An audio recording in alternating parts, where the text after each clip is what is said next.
É possível rir muito do seu herói da infância, debochar da mitologia toda e ainda assim se emocionar com ele? Mestres do Universo, o filme do He-Man, prova que sim!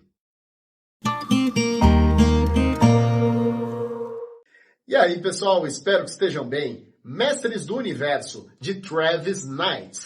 No final desse vídeo, você vai entender por que esse filme consegue fazer algo muito difícil, que é rir de um herói sem destruí-lo. E o que isso tem a ver com o que a gente faz com a infância que ficou lá para trás? O He-Man foi o maior ídolo da minha infância. Desde as minhas primeiras memórias eu me lembro de eu assistindo os desenhos clássicos na TV de tubo. Aprendi com ele valores sobre heróis como força, masculinidade e a distinção entre o certo e o errado, naquelas liçõezinhas do fim do episódio. He-Man é um herói bem datado. É muito específico para quem nasceu no fim dos anos 70 e até meados dos anos 80.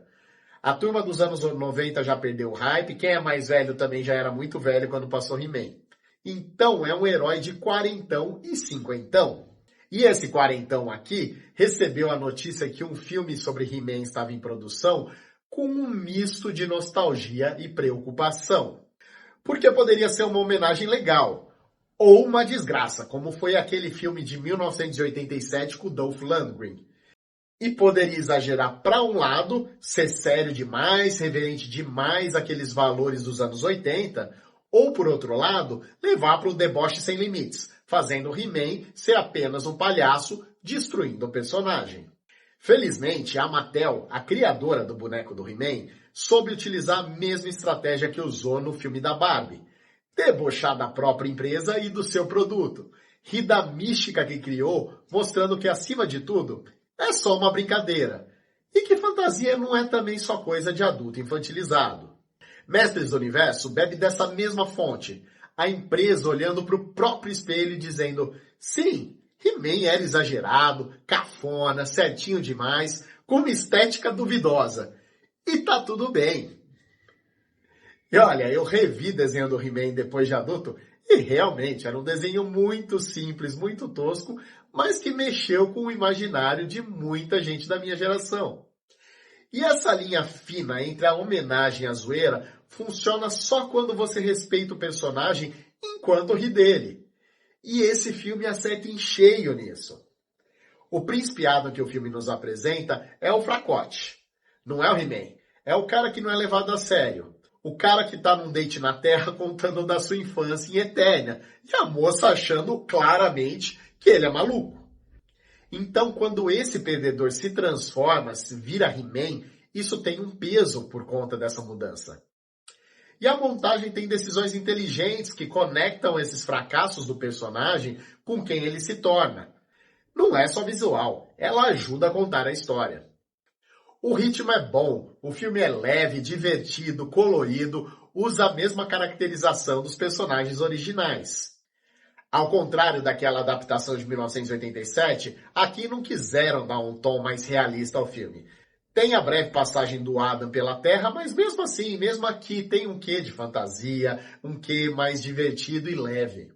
E a estética pega a vibe oitentista, aquele clima de aventura clássica, tipo Goonies, De Volta para o Futuro, Indiana Jones, mas com um olhar atual.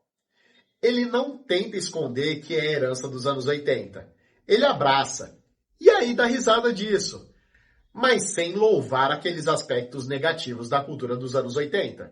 Minha filha uma vez me perguntou por que nos desenhos antigos todo mundo era fortão, aquele jeito tão sexualizado esteticamente dos desenhos dos anos 80, além do He-Man, She-Ra, Thundercats e outros mais.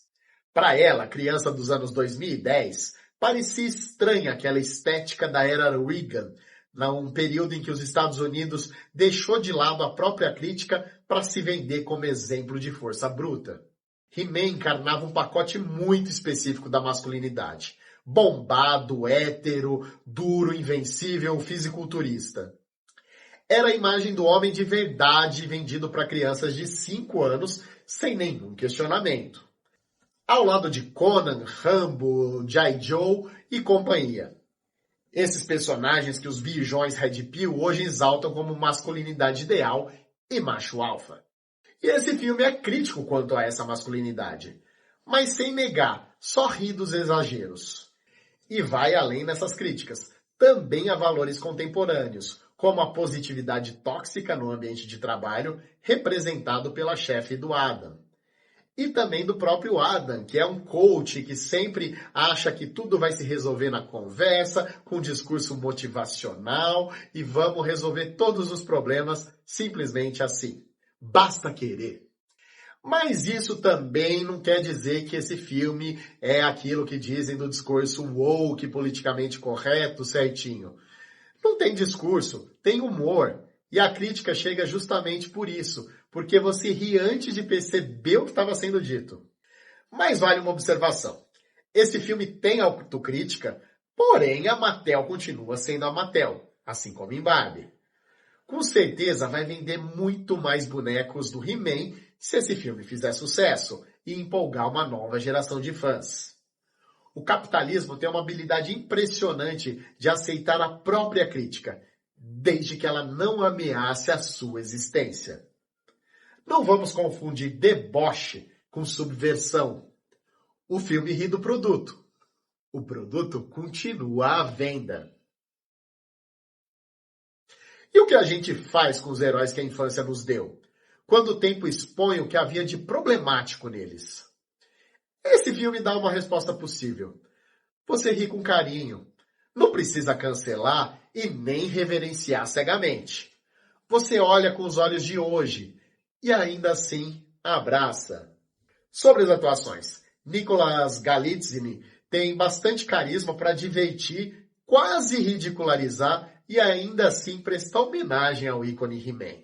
O elenco conta também com Camila Mendes como Tila, a Morena Baccarin como a feiticeira, Idris Elba como mentor e o Jared Leto vivendo o esqueleto. Mas uma atuação que me chamou a atenção aqui foi a da Alison Brie como a Maligna, porque originalmente a personagem só era fria e poderosa. E aqui ela alterna numa coisa meio de puxa-saco e meio debochando do seu próprio chefe, o esqueleto, trazendo olhares que trazem sutileza, leveza e muito deboche.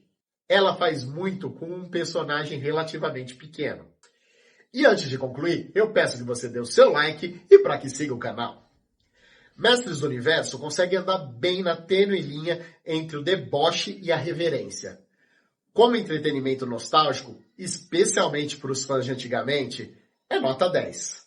Mas agora, como aqui eu faço uma análise de filmes na prateleira geral dos filmes, é um filme nota 7. Eu vi e vou rever. Ah, e não deixe de ver os pós-créditos. Tem personagens que vão surgir lá numa pequena palhinha. E me conta nos comentários, quem foi seu herói da infância? O que esse filme mexeu contigo? Conta aí que eu respondo todos. E convido a ver meu pitaco de Por Dentro da Machosfera, onde eu falo bem mais sobre essas questões de masculinidade que eu abordei aqui. Eu sou Cristiano Fontes, esse é o Pitacos Cinematográficos, usando o cinema para pensar sobre a vida. E fica o meu abraço!